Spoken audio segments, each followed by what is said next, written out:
से गरजेगी, ये परेशानी बनेगी, शेरवानी बनेगी सबकी परेशानी। ये मैं आपसे कहना चाहता हूँ। बात कही आपने, बिहार बहुत शानदार है। अगर किसी थाने का कोतवाल यादव है तो उस थाने का जो है एसआई जो होगा वो जाटा होगा, और उसके अंदर जो है हेड कांस्टेबल होगा वो मुसलमान होगा। ये काम करने का काम करेगा के जरिए ही बताया जाएगा। पूछ लेना अखिलेश यादव से, आर्टिकल को छोड़िए, संविधान की किताब नहीं खोली होगी कभी। एक आदमी जो है वो दाढ़ी और वो टोपी और वो शेरवानी लगा कर उत्तर प्रदेश में चुनाव लड़ने आ रहा है तो उसके ऊपर इल्जाम है। बाकी कोई आदमी किसी भी दर्जे में आ रहा है तो उसको जो है हर आदमी कह रहा है नहीं ये 403 पे लड़ लें, ये 300 पे लड़ लें, ये 100 पे लड़ लें। और हम जो है लगातार दरी कुर्सी बिछाते बिछाते 60 साल से गुलामी की जिंदगी जीते जीते गाँव के अंदर ठिठुरते हुए पैरों से और चप्पलों को पहनकर वो जो अपने गाँव के अंदर खेतों के अंदर काम कर रहा है और किसानों के जो है यही जो मुद्दे उठा रहे हैं किसानों के हितैषी हैं और हमारे सत्र के ऊपर इल्जाम लगाते हैं कि चच्चा आ गए। देखिए चच्चा भी याद आ रहा है, अब्बा भी याद आ रहा है। अब ये बात समझ लीजिए 2022 में इनकी नानी याद दिलाने के लिए बैरिस्टर उत्तर प्रदेश आ चुके हैं। और इसमें अगर कोई आदमी समझ रहा है कि MIM को कुछ नहीं मिलेगा तो हम ये बता दें कि अगर हमें कुछ मिलेगा नहीं तो हम इतना बुरा हाल कर देंगे कि जो कुछ लेने भी नहीं देंगे। मुसलमान जो दूसरी पार्टियों में हैं सिर्फ उनको अपनी सीटों का और अपने घर भरने का खतरा है, इस वजह से वो इल्ज़ाम लगा रहे हैं। जिस दिन उनकी समझ में ये बात आ गई MIM जो है उत्तर प्रदेश के अंदर जो है भागीदारी नहीं पूरी हिस्सेदारी लेकर रहेगी। भागे तो हैदराबाद में उनके ऊपर मुकदमे हुए और वो हैदराबाद की जेल में जाएंगे ना कि मुकदमा हैदराबाद में होगा और जेल जो है उत्तर प्रदेश की होगी। ये जो है वो झोपड़े बने हुए हैं, ईंटें दिख रही हैं, उसके अंदर इतने बड़े बड़े मोगले बने हुए हैं।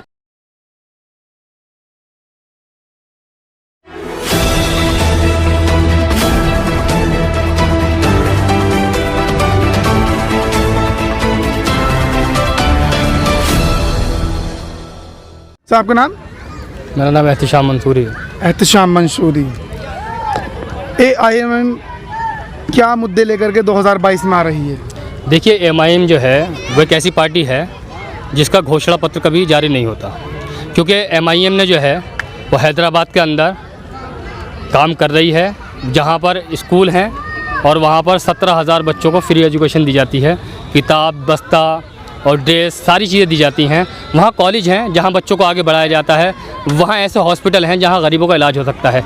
बुनियादी किसी भी इंसान की ज़रूरत जो है वो सबसे पहले है उसकी एजुकेशन, जो कि गरीब आदमी किसी भी कीमत पे इस वक्त अपने बच्चों को नहीं पढ़ा सकता।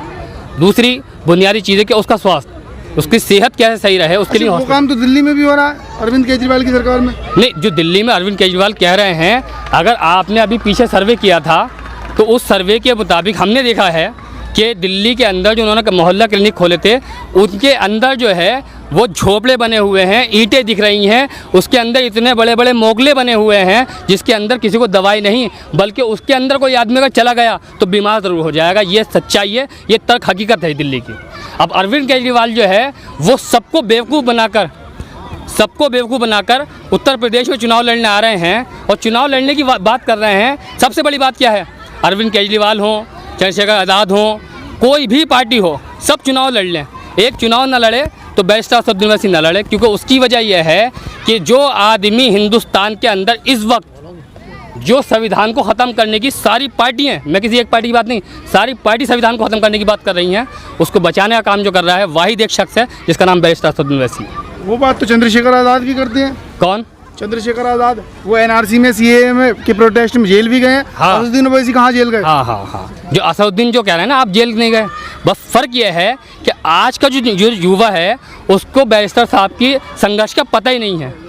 बैरिस्टर साहब जितनी बार जेल गए होंगे, अब वो हुआ ये है कि वो हैदराबाद रहते हैं, जो हैदराबाद रहते हैं तो हैदराबाद में वो काम करते हैं, तो हैदराबाद में उनके ऊपर मुकदमे हुए और वो हैदराबाद की जेल में जाएंगे ना कि मुकदमा हैदराबाद में होगा और जेल जो है उत्तर प्रदेश की होगी। ये नहीं हो सकता। हैदराबाद की ही जेल में उन्हें रखा गया है और वो कई बार जो है वो जेल में जो है जा चुके हैं, लेकिन कोई भी आदमी आपको ये बात नहीं बताएगा। यहाँ पर जो बताएंगे, संभल की सभा से पहले बाराबंकी गए थे, वहाँ पर FIR हो जाती है। संभल आ रहे हैं, संभल में भी FIR। तो ये तो जो जितने भी लोग हैं जो अपने आप को बहुत सो कॉल्ड सेकुलर कहते थे, उनसे पूछिए कि वो कहते थे मुकदमा नहीं लगता और मुकदमा नहीं होता। वहाँ मुकदमा भी हुआ और वहाँ मुकदमा होने के बाद में हमारे संगठन के ऊपर मुकदमा हुआ। इसी उत्तर प्रदेश की व्यवस्था में हमारे 2 कार्यकर्ता जो है मारे गए। बताइए, अगर कोई आदमी संविधान तौर पे केस लगने वाली बात है, ये तो नहीं कि बीजेपी का B टीम के टैग हटाने के लिए आपने केस लगवाए हो। हाँ, बहुत बढ़िया बात कही। ये बताइए, जो थाने के अंदर कोतवाल है वो जो है सत्ताधारी जो लोग हैं उनके जो कार्यकर्ता हैं उनकी सुनने रहा और हमारी सुनेगा। और टैक्स हटवाने की बात रही तो ये बात समझ लीजिए, टैक्स सिर्फ कौन लगा रहा है, कोई भी जो है वो बीजेपी का आदमी, समाजवादी का आदमी नहीं, बल्कि वो लोग जो दूसरी पार्टियों में मुसलमान जो दूसरी पार्टियों में हैं, सिर्फ उनको अपनी सीटों का और अपने घर भरने का खतरा है, इस वजह से वो इल्ज़ाम लगा रहे हैं। जिस दिन उनकी समझ में ये बात आ गई, MIM जो है उत्तर प्रदेश के अंदर जो है भागीदारी नहीं, पूरी हिस्सेदारी लेकर रहेगी। भागीदारी होती है कम, हिस्सेदारी होती है पूरी। जितनी हमारी यहाँ संख्या भारी, उतनी हमारी हिस्सेदारी हम करके दिखा देंगे। इस 2022 में अगर कोई आदमी समझ रहा है कि MIM को कुछ नहीं मिलेगा, तो हम ये बता दें कि अगर हमें कुछ मिलेगा नहीं तो हम इतना बुरा हाल कर देंगे, किसी को कुछ लेने भी नहीं देंगे। ये चौक की हंडिया जो है चौराहे में फोड़ के दिखाएंगे। और MIM जो है वो ज़बान से लड़ती है और वो जो है किरदार से लड़ती है। और MIM जो है वो बस्तियों में और मोहल्लों में गलियों में जाकर जो है लोगों को जगाने का काम कर रही है, जिसका नतीजा कल आपको जो है 22 में यही दिखाई देगा, इस ग्राउंड के अंदर दिखाई देगा, जब बैरिस्टर सुनने से गरज होंगे और एक वो आम आदमी जो गांव के अंदर ठिठुरते हुए पैरों से और चप्पलों को पहनकर वो जो अपने गांव के अंदर खेतों के अंदर काम कर रहा है और किसानों के जो है यही जो मुद्दे उठा रहे हैं कि हम किसानों के हितैषी हैं और हमारे सदर के ऊपर इल्ज़ाम लगाते हैं कि चच्चा आ गए। देखिए चच्चा भी याद आ रहा है, अब्बा भी याद आ रहा है। अब ये बात समझ लीजिए 2022 में इनकी नानी याद दिलाने के लिए बैरिस्टर उत्तर प्रदेश आ चुके हैं और इनकी नानी याद दिलाने का काम करेंगे, क्योंकि हक और हुकूक की लड़ाई की बात चल रही है और बराबरी की बात चल रही है। एक आदमी जो है वो दाढ़ी और वो टोपी और वो शेरवानी लगा कर उत्तर प्रदेश में चुनाव लड़ने आ रहा है तो उसके ऊपर इल्ज़ाम है। बाकी कोई आदमी किसी भी दर्जे में आ रहा है तो उसको जो है हर आदमी कह रहा है नहीं ये 403 पे लड़ लें, ये 300 पे लड़ लें, ये 100 पे लड़ लें। और हम जो है लगातार दरी कुर्सी बिछाते 60 साल से गुलामी की ज़िंदगी जीते हम जो है हम इनके जो है उनको वोट डालते आए। कब तक वोट डालेंगे? कब हमारे बच्चों को जो है नौकरी मिलेगी? कब हमारे बच्चों को एजुकेशन मिलेगी? कब हमारे इलाके के अंदर हॉस्पिटल खुलेंगे?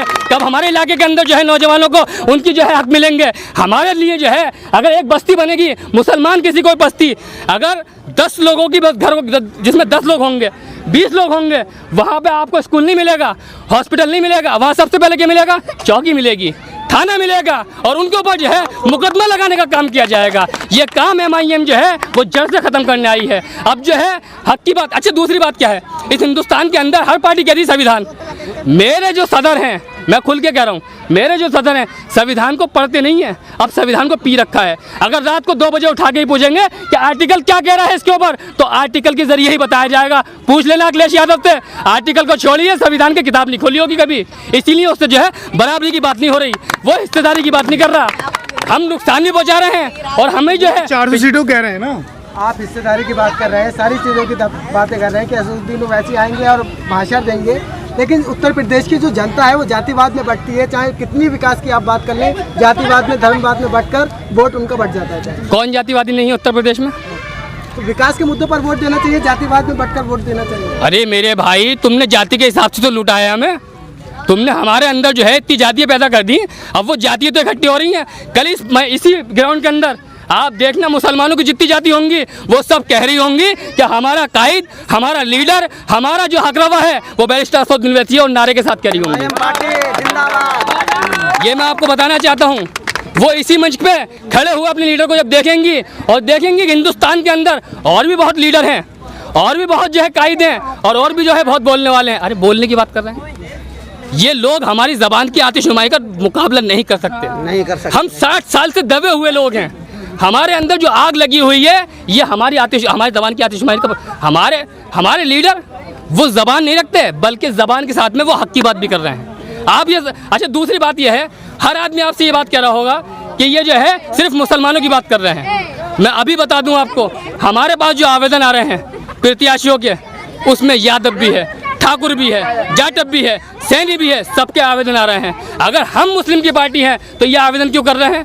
हमने इसी उत्तर प्रदेश के अंदर अभी जो है जिला पंचायत लड़ाई, उसमें यादव भी था, सैनी भी था, ठाकुर भी था, जाटव भी था, ये सारे समाज थे, तो वो कैसे आ गए? तीसरी बात सुनिए, आप ये बात समझ लीजिए, यादव की पार्टी में यादव को इज्जत नहीं मिल रही, जाटव की पार्टी में जाटव को इज्जत नहीं मिल रही। हमारे सीनियर और जिन्होंने लाठियाँ खाई, CAA का प्रोटेस्ट किया लखनऊ के अंदर, डॉक्टर पवन अम्बेडकर जी, इन्होंने MIM को ज्वाइन क्यों किया? ये जानते हैं। जब मेरी इनसे बात हुई, गुफ्तगू हुई, तो इन्होंने मुझे बताया विचारधारा की लड़ाई है, और विचारधारा जो है वो हर पार्टी की बदल चुकी है। हर आदमी जो है वो कह रहा है हम राम मंदिर ही बनाएंगे। कोई नहीं कह रहा मेरे भाई कि हम स्कूल बनाएंगे, कॉलेज बनाएंगे, यूनिवर्सिटी बनाएंगे, हॉस्पिटल बनाएंगे। सब कह रहे हैं हम मंदिर बनाएंगे। अरे मंदिर से मसले का हल नहीं है। अब बैरिस्टर असदुद्दीन ओवैसी कल को यहाँ से कहते हैं कि भाई हम मंदिर की लड़ाई नहीं लड़ रहे, मंदिर तो बनना है, बनने का जो भी है। हमारा मसला जो है वो स्कूल का है, कॉलेज का है, यूनिवर्सिटी का है, और वही मुद्दा जो है वो उठाना नहीं चाहती सेकुलर पार्टियाँ। यही है इम्पोर्टेंट। आज मैं बता रहा हूँ, ये नौनिहाल बच्चे, दो मुँहे बच्चे, ये जो है जितना बड़े होते जाएंगे इनकी जो है ख्वाहिशें बढ़ती जाएंगी और ये सियासत में अपना हिस्सा मांगेंगे। आप देख रहे होंगे कि आप भी एक स्कूल में पढ़कर आए होंगे, आपने जो है आज एक चैनल बनाया है अपना, इसके लिए मेहनत की, आपको नौकरी नहीं मिल सकती, इसलिए आपको अपना प्रोफेशन बदलना पड़ा, आपको अपनी लाइन बदलनी पड़ी। आपने जो है सोचा कि मैं अब लोगों से लोगों के बारे में पूछूंगा, और ये जो आप काम कर रहे हैं मैं आपके लिए कह रहा हूँ, किसी और के लिए तो हर आदमी किसी न किसी के बारे में बोलता है, मैं आपके लिए बोल रहा हूँ। ये जो आप काम कर रहे हैं ये आज नहीं तो 10 साल बाद, ये चाहे समाजवादी हो चाहे बहुजन हो, उनको हक देने पड़ेंगे उन लोगों के जिनके उन्होंने हक मारे हैं। जब भी बहुजन की सरकार आएगी सब जगह दलित दलित दलित दलित, थाना चौकी हॉस्पिटल हर जगह दलित। जब यादव की सरकार आएगी यादव यादव यादव यादव। अरे मेरे भाई, ये AIM अगर सत्ता में आती है या फिर भागीदारी अपनी कहती हो डिप्टी CM की, तो हर जगह मुस्लिम होंगे। हाँ, यही बात सही कही है आपने। जब MIM सत्ता में आएगी तो MIM क्या करेगी, ये बात समझिए आप।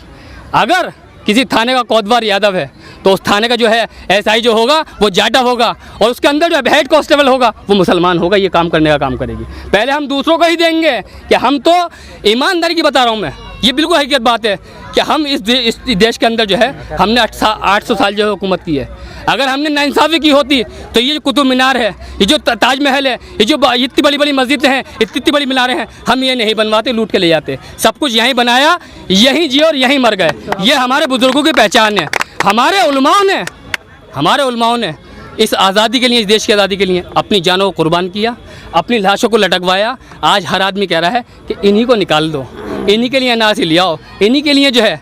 जबकि मैंने ये सुना कि भाई हम आप तो निशाना है, दलितों के ऊपर जो है पूरा तनवाना है, दलितों के लिए लाए थे NRC। लेकिन मुसलमानों ने भी नहीं, बल्कि मुसलमानों की औरतें जो पर्दे में रहकर घर में रोटी बनाती हैं, अपने बच्चों को पालती हैं, उनके जज्बे जगाकर जो है रोटों पर बिठाल दिया। यहाँ के मुख्यमंत्री ने कहा था चौराहे चौराहे बिठाल दिया है। बहुत शानदार। हमारे ऊपर आई तो आप कह रहे हैं चौराहे चौराहे बिठाल दिया। अगर हम पर्दे में रखते हैं जब परेशानी, अब वो रोड पर निकले हैं जब परेशानी, तो कब तक आपको हमारे से परेशानी होगी। तो हम ये बता दें, ये शेरवानी जो है जो कल यहाँ से गरजेगी, ये परेशानी बनेगी, शेरवानी बनेगी सबकी परेशानी। ये मैं आपसे कहना चाहता हूँ। शेरवानी बनेगी सभी की परेशानी बनेगी। क्यों? क्योंकि सब जो है वो जुल्म के साथ सियासत करना चाहते हैं, बैरिस्टर असदुद्दीन ओवैसी जो है इंसाफ के साथ सियासत करना चाहते हैं। आप इंसाफ करेंगे तो वोट आप हमसे कहीं भी डलवा लीजिए, आप ना इंसाफ़ी करेंगे तो वोट 1 दिन नहीं, 2 दिन नहीं, 10 दिन नहीं, 10 साल में तो हमारे पास आएगा। हमारा काम है मेहनत करना। एक दिन ये भी मर जाएंगे, मैं भी मर जाऊँगा, और लोग भी मर जाएंगे, लेकिन ये बात जो है फल ये कल को ये उठाएगा। आज जूनियर उठा रहा है, कल को सरफराज उठाएगा, पवन राव बैठ के उठा रहा है, इनके बच्चे उठाएंगे, लेकिन हक की बात जो है उठती रहेगी। क्यों? क्योंकि बैरिस्टर असदुद्दीन ओवैसी ने जो है वो हमारे अंदर एक जज्बा पैदा कर दिया है कि सियासत में हम भी जो है हिस्सेदार हो सकते हैं। तो आपको ये बात समझनी पड़ेगी। अच्छा, मुसलमानों की पार्टी समाजवादी पार्टी कही जाती है, आप लोग उससे हटने के बाद में एक नई पार्टी की तरफ जा रहे हैं। नई पार्टी का कोई वजूद नहीं है उत्तर प्रदेश के अंदर, उसकी पार्टी की तरफ। बहुत बढ़िया बात कही आपने, जो आपने कहा कि नई पार्टी। जब अखिलेश यादव के पिताजी जो हैं मुलायम सिंह यादव, जब वो सियासत को सोचते होंगे ना, उस टाइम पे जो है पार्टी हमारी वजूद में थी। जिस टाइम वो सियासत के बारे में सोचते होंगे उस टाइम हमारी पार्टी वजूद में थी। हमारे जो थे वहाँ पर कॉरपोरेटर होते थे हैदराबाद के अंदर, तो किसकी पार्टी पुरानी हुई? हाँ, ये और बात है कि भाई अगर आप ये कहें कि संविधान में जो है वो मायावती जी जो हैं वो बंगाल में जाके 162 सीटें लड़ेंगी और एक भी सीट नहीं जीतेंगी, तो ये कह सकते हैं कि भाई बैरिस्टर असदुद्दीन ओवैसी आए थे पिछली बार, 38 सीटों पर चुनाव लड़ा, किसी भी एक सीट पे जो है बीजेपी को फ़ायदा नहीं पहुंचा है। 5 सीटें मुरादाबाद से लड़ी थी। मेरे पास आंकड़े हैं, जब आप आएँ अगली बार इंटरव्यू देंगे तो मैं दिखाऊँगा आपको। संभल के अंदर लड़े, संभल के अंदर जब भी 59,000 वोट लाने के बाद भी समाजवादी का कैंडिडेट जीता। हम एक सीट लड़ते हैं। बिहार में तो नुकसान दे दिया ना आपने। हाँ, कितना बड़ा नुकसान दिया। बहुत शानदार बात कही आपने, बिहार बहुत शानदार लाया। बिहार में जो है हमने ये नुकसान पहुँचाया है कि पिछली बार लोकसभा में 2019 में हम 3 सीटें लड़ते हैं, 3 सीटों में 1 हम जीतते हैं, वो 2 हम जीतते हैं। एक जो है 23 साल का शिवसेना का MP जो है हमने उसको हराकर सीट हासिल की, और एक जो है हमारे बैरिस्टर असदुद्दीन साहब ने जीती, और एक सीट जो है हमने जो बिहार के अंदर लड़ी थी, अख्तर उलेमान साहब जो है हमारे प्रदेश अध्यक्ष, उन्होंने चुनाव लड़ा, वो 2,95,000 वोट लेकर आते हैं, और जेडीयू जो है वो 3.25 लाख लेके आती है और वहाँ पे जो मरी हुई चुहिया है कांग्रेस वो सीट निकाल के ले जाती है और वो जीत जाती है। ये काम किया है हमने, तो कहाँ नुकसान पहुँचा दिया। और बिहार के अंदर जो हमने 5 सीटें लड़ी हैं, शायद किसी को नहीं मालूम, हमने सोशल मीडिया पे चलाया है, आपको भी भेजेंगे इसके बाद में, अगर हमारे इंटरव्यू के बाद में उसको भी चला देना तो बड़ा आसानी हो जाएगी लोगों के लिए। एक सीट पर नुकसान नहीं पहुँचाया। जहाँ बीजेपी जीतती 3 सीटें जीतती थी वो जीती है, जहाँ जेडीयू जीतती थी वहाँ जीती है। हमारी एक सीट, सिर्फ एक सीट जो थी सुरक्षित थी। सर मुकम्मल एक सीट जो थी वो सुरक्षित थी। वो सुरक्षित सीट पर जो है वो हमने एक दलित बहन को अपनी लड़ाया, जिससे बैरिस्टर साहब से डायरेक्ट आन के कहा कि मैं चुनाव लड़ना चाहती हूँ, मैं इच्छा कर सकती हूँ कि मैं चुनाव आपकी पार्टी से लड़ूँ। आप ये बताइए, कोई हमारी दलित बहन बैरिस्टर साहब के पास आएगी, वो कहेगी मैं चुनाव लड़ना चाहती हूँ, तो बैरिस्टर साहब ने कहा ठीक है लड़िए। तो उस सीट पे जो है वो बीजेपी जीती है। बाकी उसके अलावा एक सीट भी जो है, अगर बीजेपी को हमसे फ़ायदा हुआ है तो जो आदमी कहेगा सियासत छोड़ देंगे। छोड़िए, आखिरी बात, हम अभी शुरू हैं। लेकिन आप ही की कौम के लोग, मुस्लिम लोग कहते हैं कि ये जो आए हैं तो बीजेपी की भी टीम है और बीजेपी के पिट्ठू हैं, बीजेपी को ही जिताने के लिए ये लोग आए हैं, तो उनको कैसे समझाएंगे आप? हाँ, ऐसे ही समझाएंगे जो बिहार में समझाया है। 5 जीती हैं ना, 5 जीती हैं बिहार के अंदर, ऐसे ही समझाएंगे। जब हम लड़ रहे हैं तो हम लड़ने का मतलब ये है कि हम जीतने के लिए लड़ रहे हैं। अब उसके अंदर किसी आदमी को नुकसान पहुंच रहा है, किसी आदमी को नुकसान पहुंच रहा है, किसी की जात को नुकसान पहुंच रहा है, उसकी जिम्मेदार हम नहीं हैं। अच्छा, हम बिल्कुल जिम्मेदार नहीं हैं। एक बात समझ लीजिए। अच्छा, समाजवादी पार्टी कह रही है 400 सीटें जीतेंगे, आप 100 का दावा कर रहे हैं। हाँ, बहुत शानदार बात कह रहे हैं। वो कह रहे हैं कि 4 सीटें जीतेंगे, और कितनी शानदार बात है। वो ये बात क्यों नहीं बता रहे वो 3 कौन सी हैं जो छोड़ रहे हैं। वो वही तो आप पूछे, उन 3 में से आप कितनी जीतेंगे? वो 3 वो इसलिए छोड़ रहे हैं कि MIM जो है वो अब चुनाव लड़ने आई है। अब उनकी समझ में बात आ रही है कि हम जो है मुंगेरी लाल के सपने कहे ना, उनका जो प्रवक्ता है अनुराग भदौरिया, वो कह रहा है कि डिप्टी CM यानी कि मुसलमानों के हसीन मुंगेरी लाल के सपने। तो अब मुंगेरी लाल के सपने जो है हम बताएंगे 2022 में क्या है। अच्छा, मुंगेरी लाल के सपने हाँ, 2022 में बताएंगे हम क्या है। आप ये बात समझ लीजिए। अब जो है आप वो देखिए, पहले तो हम एजुकेशन भी कम है, ये तो आप बिल्कुल फैक्ट जानते हैं। जो हमारा कोई आदमी, हमारे घर का कोई बड़ा, अगर कोई आदमी मेहनत कर आके किसी को पढ़ा लेता है तो वो कुछ बन भी जाता है। तो हम एजुकेशन, अब जो है ये हम बताने आए हैं कि ये लोग जो हैं, जो अपनी पेपे की जीन्स, लिवाइस का जूता और बेहतरीन कंपनी की शर्ट पहना करता था, अब इसकी ध्यान जो है वो इसमें भी जाने लगा कि ये मंच लगा के हम अपनी बात रखेंगे तो हमें जो है वो जो लखनऊ में विधानसभा लगती है वहाँ पर हमारी बात उठाने के लिए बनेंगे। इसलिए नौजवान जो है वो जाग उठा है। और ये समझ लीजिए, जिधर जिधर नौजवान चला है उधर उधर ज़माना चला है। अब ज़माना जो है वो MIM की तरफ चल रहा है। और ये आप जो है कल इस ग्राउंड से पता चल जाएगा कि संभल की हवा बदल रही है और संभल की सभा उखड़ रही है। ये मैं आपको उखड़ रही है। फड़ गई है। अच्छा, उखड़